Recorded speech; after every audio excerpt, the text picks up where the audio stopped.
Welcome back to the She Drives podcast. It's Tyree. And I'm Ciara. With you for this episode.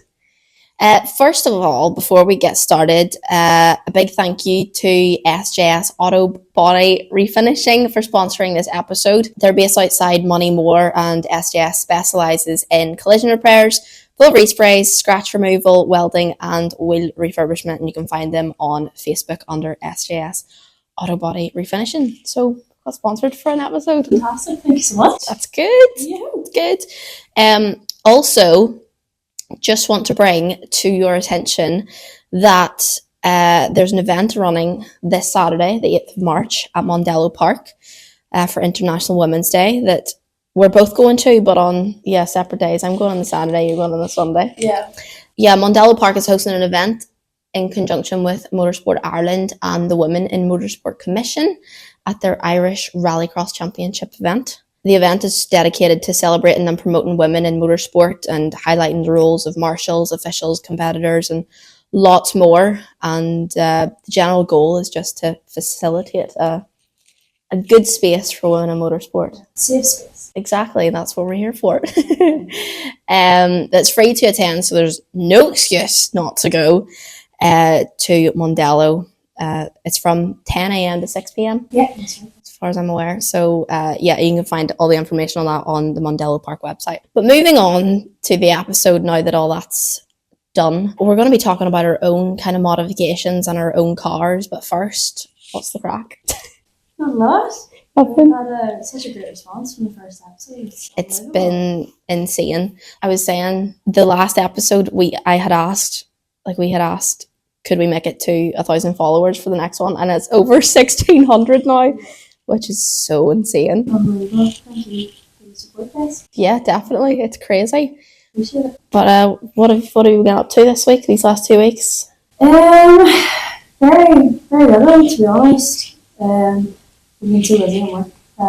There was a rally on this weekend in Longford on Sunday, which I didn't get to, but You had other plans? yeah, I had other plans. It's my best friend's birthday, so I couldn't miss that. But no, really successful event. Congratulations to Josh and Owen on the win. And no, it was great. It's the first proper rally this season. Because Galway was cancelled and Donegal Forestry was cancelled because of the storm.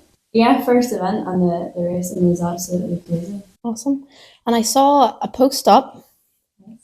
Do you want to deliver the news? Yeah, well, getting back in the navigator seat anyway, I'm doing the Circuit of Ireland around the Easter stages. That would be Good Friday and Easter Saturday with Donna, who I've sat with before, in a Mini, and they are the best cars to sit in ever. They're so fun. Unfortunately, we done the event last year, and we didn't get finished, but we have done a couple of events together, and it's just great crack.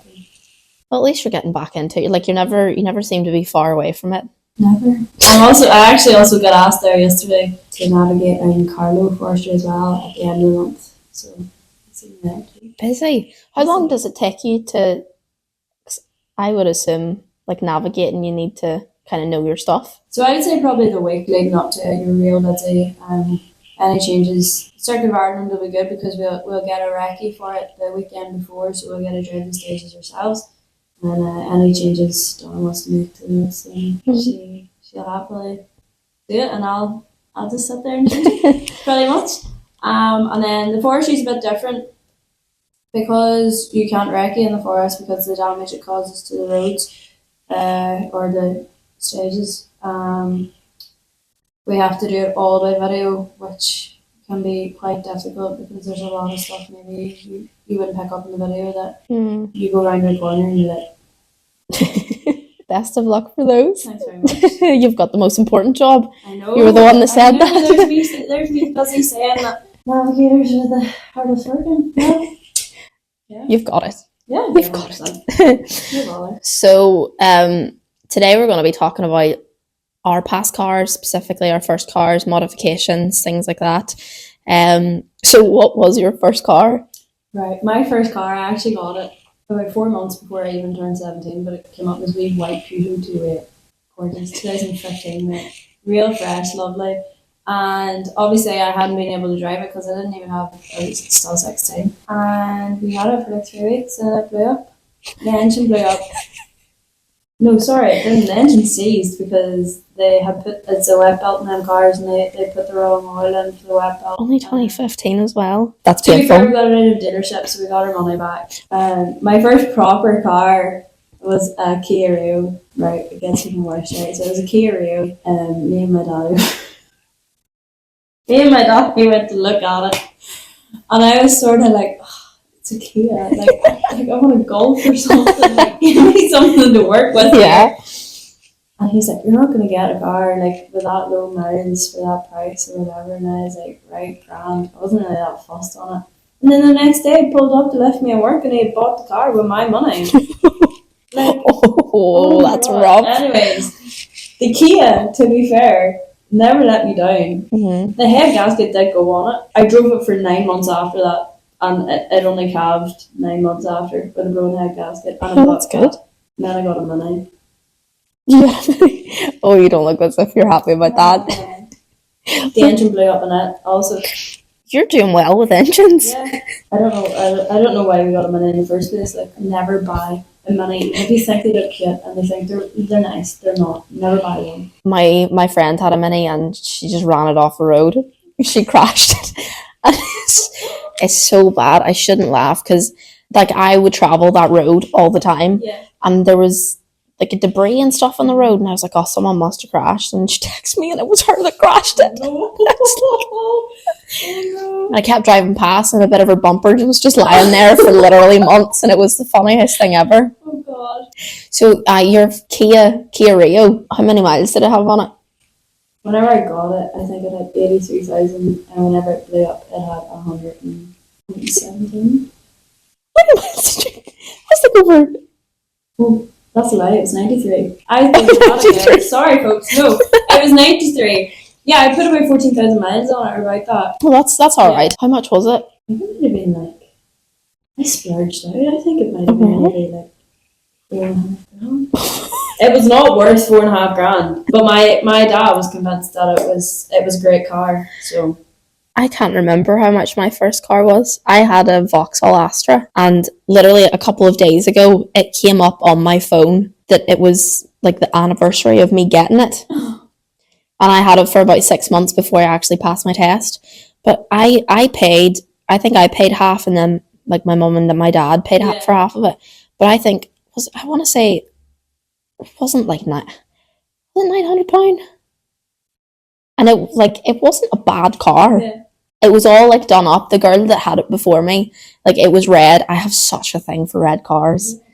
I mean, my car is red at the minute, and I love them. But she had a full respray on it. So she sprayed it red, and there was like a sparkle in it as well, which was class. The wheels were black, which I normally don't agree with on a red car. Yeah, silver wheels on a red car. I think. Yeah, but they were like especially sprayed as well. They had the sparkle in it as well, and it had blacked out tail lights, and I was just like, this is unreal. This is my car.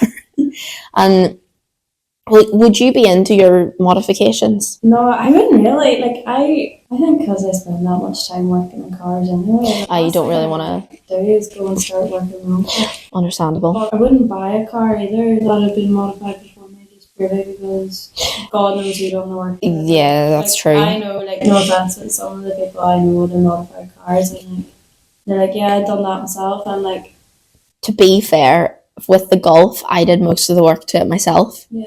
But I mean, the Astra, I love modifying cars. Yeah. I mean, it's just your thing. That's my thing. Yeah. I love doing it. With the Astra, I mean, I just had like the basics, obviously. Tints, I put the front splitter and all on it, and then I got it piped as well. And you know what? It sounded so good. And then 2 weeks later, I sold it. It's like, it's one of those things in my head. It's like, I've done everything I want to do to this car, so now I need rid of it. You need something new. Exactly. Yeah. And then that's where the Golf came in. I saw, like, I've always wanted a Mark 6 Golf, but whenever I took it for a test drive, I hated it. Did you? I hated it. It was the accelerator pedal. Yeah. I don't know why. It was just because my foot was going down, and I was like, this just doesn't feel right. Yeah. But it was a red Mark 6 Golf with a sunroof, and I was like, I cannot let this go to anyone else. Like, I need to have this. And now it's my baby. Like, I still want to do things to it, but I'll run through the modifications. Okay. So I can't even remember what we started with. I got it, and then 2 weeks later, I put coilovers in it. Mm-hmm. I put FKs in it, and I mean, an absolute dream. Yeah. Like, I've never had a car go that low before. Like, I know everyone goes for racelands, but I don't know. I was like, no, I'll just stick FKs in it and like beaut. Happy days. And then what else have I done? See, it's whenever you go to think about it, it's just hard to remember. It's not that much. Oh, we're not going into the amount of money I spent on that. Front bumper, I got a genuine Golf R bumper. Yeah.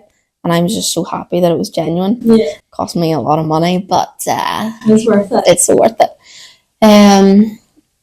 Countless splitters, side skirt extensions. It's not piped yet. That's one thing I do want to do to it. Yeah. It's just got like a dummy tip at the back, which I put in 4 years ago and said I'm going to do something with that, and I still not done anything with it. Yeah, headlights and taillights, which I put in myself. Mm-hmm. Headlights were a lot of money. Yeah. Like, you kind of see people going about with the cheaper version, but you can tell the difference. Yeah. Like, those... Do I want to say how much they cost me? The headlights were about £750, which was nice. But at that time, I was really financially stable. So I was like, I was going to do it. I had my student loan. I was like, that's going on my car. So that's how that happened. You know, most people will spend their student loan on, like, you know, their accommodation, you know, travelling up and down. No. Tyree, what did you spend yours on? Headlights. Yeah, of course. I mean, technically, it's still traveling up and down. I needed good lights to see. Girl mass. Like girl mass, exactly. So, but the biggest spend was the bags. But other than that, I absolutely love that car. That car is my child. Yeah, it's getting put in the shed. You're not going to sell it, are you? Oh, I don't see this. This is it. I really don't know. It's a difficult one. Like, I mean, that car has been with me through thick and thin. Yeah. And it's never caused me a single problem. Yeah. That hasn't been self-inflicted. Yeah, exactly. I was thinking we should look up the number plates of our old cars and see where they are, what they're doing, if they're in the scrapyard. So I'm going to look up my first car, which was my Astra. I have a feeling this is in the scrapyard. I really do. I'm going to be kind of sad if it is. I think she's in the scrap. What did you think? MOT not available, tax not available. Doesn't say that it's sorn. Still very, very sad. What about you? Well, the key is definitely the scrap because we sold it to scrap. Yeah, well, the money's still on the road. Oh, that's good. Yeah. My second car. Well, I mean, the Golf is my second car, but I've had a third car as well, which was a Toledo, because I had just had a massive thing for Toledos. My brother used to have one. Mm-hmm. And I sold it to a guy from Belfast. So I know whenever I look this up, I know that it's like the car's not on the road anymore. Oh. You know what happened? It was the day of my brother's wedding. We were driving through Cookstown. We went the wrong way, for starters. We were driving through Cookstown, and there was this blue car, which was crashed. Did it happen to be a Toledo? Yes. I kind of caught it in the corner of my eye, and I looked around, and I was like, that's my car. That is my old car. I've just witnessed it being crashed. I was like, how is this happening to me right now? I was in like a full frolic, and I was so tempted to get out and be like, oh, what have you just done? What have you done? Apparently, he slid on an oil spill. Now, I don't know what he was doing in Cookstown, because he's from Belfast. But that seemed like fate. But I just wanted a Toledo, and then I witnessed it all smashed up, and I was like, this is not what I need today. No. You know? Yeah, it's meant to be a happy day. Exactly. Ruining the vibe. Exactly. I just couldn't believe that I had went past, and it was mine. Oh my god, yeah. That is fate, that. Is it? Yeah, it's a sign that does a good job, you sold it. Oh, that's true. Obviously, I mean, I'm a lot more into my modifications than you are, but you've had to do your own mode. You've had to do your own modifications to a rally car. Yeah. What is entailed in that? Far too much work for what it's worth. Cars in general? Yeah, literally. Well, the best example I'll give you was whenever we were building our Junior 1000 car, we literally went and bought a Toyota Eggo off Gumtree. And me and one of my friends started ripping it out. I mean, like, everything came out. Carpet, whole lot. Trying to chip away the sound deadening, everything, until it was completely bare. And she went and got a cage in her then. That's the most important part. You're not going to do a rally if you don't have a roll cage. It's just simple. Do you just, like, buy a cage? You Do can, you have to... yeah, no, you can buy cages and then they bolt in. But mine was a bolt in, but then I got a welded as well because... You're telling me there's a bolt between me and dying? Death? Yeah, no. I'll pass. Yeah. So, our biggest cost whenever we were building that car was the suspension because within the regs, that was at the time the only thing really that could set you apart. So we went with Rager suspension, which were the most expensive. I think it was maybe $5,000 for the 4 dampers and springs. And I'll tell you what, it was worth every penny. We splurged in the suspension because as soon as someone sees Rager suspension, we were thinking whenever we were building this car about resale mainly because I was only able to compete in the juniors for another year. Mm-hmm. So I was like, right, someone's going to see Rager suspension. They'd be like, yes. We decided that would be worth the money. And then obviously, like the bucket seats and stuff like that there, Marketplace and eBay and everywhere, it's flooded with bucket seats and harnesses, but you just have to make sure that they're in date. They go out of date, and you can get extensions for them, but they have to get approved and stuff like that. I didn't know seats went out of date. Yeah, That's I mad. don't know how. Like, is that just for competition? Yeah. Yeah. Yeah. The seats go out of date. Yeah. So. Yeah, That's I don't mad. know why. I don't know if it's because they upgrade the safety standard every year or what way it works. But you have 10 years. So you buy a new set of seats, you're going to have them for 10 years. You'll let your money. Yeah. The seats will be in around £500 each, and then your harnesses are probably $250 each.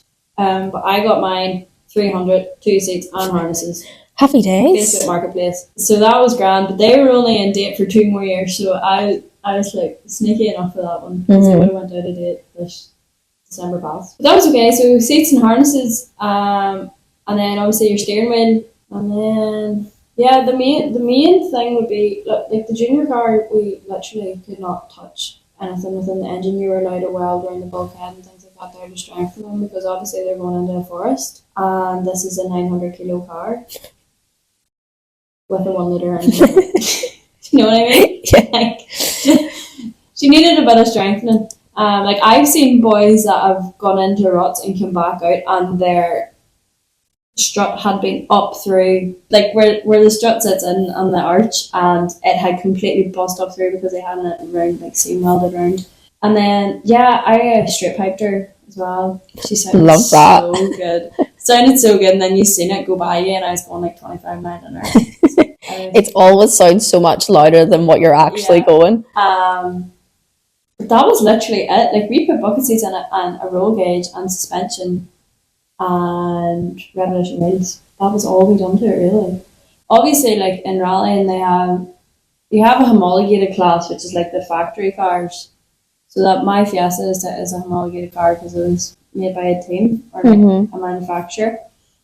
And then you have the modified class, which is like the Mark IIs, twin cams, all them, like the iconic cars. Yes. You know. So they're sort of split up.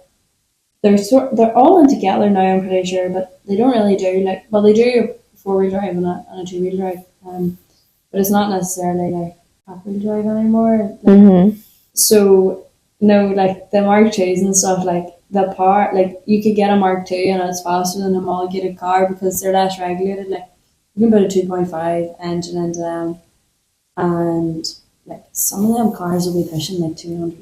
Like, that's mad. Yeah, and the homologated cars are in around that price as well. It's crazy the money that the boys be spending on them, but it is so worth it. You see them go by you. If you're like standing somewhere really iconic, like you're in Moss Gap or somewhere in Kerry, and there's a screaming KGB engine going by you at like 9:30 in the morning. It's unbelievable. Good wake up call. Yeah, exactly. And obviously, like the likes of Starlets as well. If I could have any modified car in the world, it would be a Starlet. Everyone loves Starlets. They're so cute. Like I can't explain it. They're like the girl like Mark II. I can't explain it. Even every guy I talk to, like they just seem to have a special spot for a Starlet. Yeah. I don't know why. Like they're just so cute. Like I can't explain it. They're cute. They are. I do. Starlets are probably my favorite modified cars. They engine is sort of the main, and they have like floating rear axles and all, and like the homologated cars have all that too, but built by a factory team. So these boys are sort of building them themselves. A lot of the top boys though have like rally technicians that run the cars for them, and you know those boys are specialists as well. It's still, I feel like there's nothing like that feeling of doing up your own car and like knowing exactly what's happening to it. Yeah, exactly. Yeah. Like I always like I think that's a control thing with me too. Like I would freak out. Don't get me wrong, it's nice whenever you go into a service and there's someone there looking after you, but at the same time it's like what can I do? You need to give them like your own little checklist. Yeah. No, to be fair, the boys who done a few rallies for me last year were really good, really professional. But you get some crowds and you're like, you're letting this man, like your life's in his hands, and I'm there and I'm like, this is the guy. But them boys tend to be the ones that are screwed on the most. You get a load of people who say they know a lot of stuff. You know, no. I'm one of those people. You would think that I know a lot. I actually don't. You just pretend. Like I feel like I'm the same as well. But it's all just a learning curve for everyone. Exactly. But no, the modification it can be so easy. Like as long as your car is petrol, and you can put a roll cage in it and bucket seats on it, you can go rallying. Like you could go rallying on like basically everything else standard as long as you have a roll cage and bucket seats. Seriously? Yeah. What about like special licenses or anything? Like, well, you need to. Yeah. Yeah, actually, I forgot about that. Actually. More money. Yeah, that is more money. It's a money racket, but that's besides the point. That keeps you safe. At least, you know, for your driving, you go to Monaghan, or I think it might be Waterford, is the other place further down to. It's like a rally school, so they go through, you know, what the marshal's flags mean, and stuff like that there. They teach you and they crash them in the morning, and then the afternoon you go out on track, and they give you techniques and stuff, and then they decide if you get your license or not. And then it goes to Motorsport Ireland and they process it and then they send you out your license. And yeah, my license, my picture is a mugshot. It's ridiculous. Like, I really need to update it, but I would very much like to see this. No. Okay. No, I actually have my driver's license here, and that's even worse again. Oh, my driver's license is awful. I think I was 16 this. I would have been like that for a mugshot. You look like you're in a punk band. No, I'll tell you why, because it was raining and my mascara smudge was straight in. Mascara smudged everywhere, but I was going on holidays and I needed to send my passport away. So if it makes you feel any better, mine is literally like I've just woken up and my mum was like, you're going to go get your passport photo done. And I didn't know that you could actually put makeup on and stuff. Yeah. And I was like, I've just done this for like another 4 or 5 years. Oh, and I look like death. Well, here we are. Still looking like death. I actually haven't changed it that. I failed my ground test the first time because I broke the speed limit and then I wasn't checking my mirrors. So yeah, I failed it the first time and the driving instructor was like, you're really good, really confident, but unfortunately I'm going to have to fail you. I was like, why did you tell me that? Just tell me I'm a bad driver. Do you think you're a bad driver? On the road? Mm-hmm. Absolutely. I am genuinely... Why? It's just like, because you'd be an autopilot, like, you don't even think about it. And then you're like, oh, I need to be in that lane, so you just cut someone off. I do that all the time. Like, it's so bad. I don't use my indicators. You know, just an absolute mess. Like, I don't be speeding or nothing, like, because I get that all in my system. Like, I don't feel like I need to do any of that stuff. Yeah, I probably should learn how to use my indicators. Is probably my biggest problem. Might be useful. I'd say I'm a good driver. I mean, don't get me wrong. I have my road rage.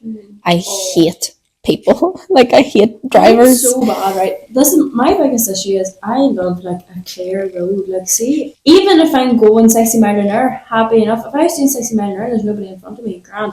If someone's in front of me, they're doing 60 mile an hour, I'm like, get out of my way. Like, even if we're like on the motorway, whatever, like I have to be in the overtaking lane. Mm-hmm. Yeah, I'm always in the overtaking lane. But what annoys me the most are people that like sit at 55 and a 60 or sit at like 57. Why can you not just go that extra like 5 mile an hour? Yeah. It's not going to hurt. Yeah. It's really not. I just hate whenever people are stupid on the roads. Like people that go 40, then there's people that actually go 30, 35. Yeah. And I'm like, you're a danger to this road. I'm not the danger. Yeah. You're the danger. Exactly. Speed up. I actually was thinking about this too, right? Seeing arcades and stuff, I think that's dangerous. Like, you're saying someone going 45 miles an hour on the motorway. Like, the way that the Republic do it, they do, like, you know, your 2 years on your end, like your novice plate, but you go the speed limit. To me, that's so much safer. Why are you setting somebody to do 45 miles an hour down a road where people's doing like 70, 80 miles an hour? Like, that is a danger. See, I feel like we need to bring it up. Did you see the R-plate driver on the motorway that undertook? Did you see it? Did you see that they got caught today again? Did they? They actually they got caught. They were caught today doing 90, but the police actually pulled them in this time, so they didn't get away with it. But like, of all cars to do it, and you're doing it in an Ibiza, that's literally what I had to think about it. You know, it's not even like a modified. Like, you're not undertaking in like a Bora or something, which would be totally understandable. You're undertaken in a brand new red, not even red, it was like a burgundy, orangey Ciara Ibiza. No, that's what bothered me the most. Oh my god! I mean, going viral for all the wrong reasons, and that you didn't even make it out of it. That is shocking, to be fair. Mm-hmm. But no, definitely. I felt like I was on my R plates for like 6 months, but I did obviously do my full year of my R plates, but like, I just went so quick. Like, even then, like, I still now, I'm like, I should have R plates up. I should have R plates You up. can't be that bad. I'm never getting in a car with you. There's nobody worse than my best friend, though, so it's alright. She'll like fully bounce off a curb at 60 miles an hour and go, ah! I think we all have one of those friends, don't we? Yeah, we do. Colin, that was about you, by the way. I'm not even saying my friend's name, but my other friend will know exactly who I'm talking about. But I can't do it to her. She'll probably already know, but I just can't. It's brutal. Like, at least I'll stop, like, at stop signs and stuff. Like, there's been nights when Conless just completely missed the stop sign now. I'm like, oh my god, I'm gonna die. She's broken my fence. She's lost, I don't know how many wind trims. Her stadiums are bound to be, yeah, she's on the stadiums. Her stadiums are bound to be in absolute tatters. How do people even lose wheel trims? I don't know. Do they not I've seen people cable tie them on. Yeah, well, anytime her car comes into the garage, I do cable tie them on now. I still let her drive, so she obviously hasn't. Yeah, at least she's not gone back into your fence. Yeah, she hasn't, to be fair. Yeah. Progress. Yeah, we're getting there. To be fair, she's come on a lot. She has come on a lot. Anyways, here we are. What were we talking about? I honestly don't know. Maybe that's the perfect time to end, since neither of us know what was going on. Yeah, basically, moral of the story, you can start rallying if you have your license. You have bucket seats on your open age. Get on the stages. See you there. See you there. Well, I'll not be there. I'll be on the sideline.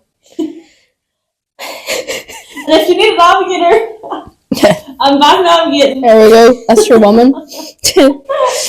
But yeah, we'll leave it there. We'll be back in 2 weeks' time. Like, subscribe, share, do what you need to do. 2,000 followers on TikTok for the next one. Yes, we can do it. That's only 400 followers more. We can do it. We can do it. You can do it. You just have to do it for us because we can't make 400 spam accounts. Exactly. That would just be too much effort. I've got like 60 already. I'm joking. I do not have any spam accounts. But yeah, like, subscribe, and see you in 2 weeks' time. Thanks very much. Bye. Bye.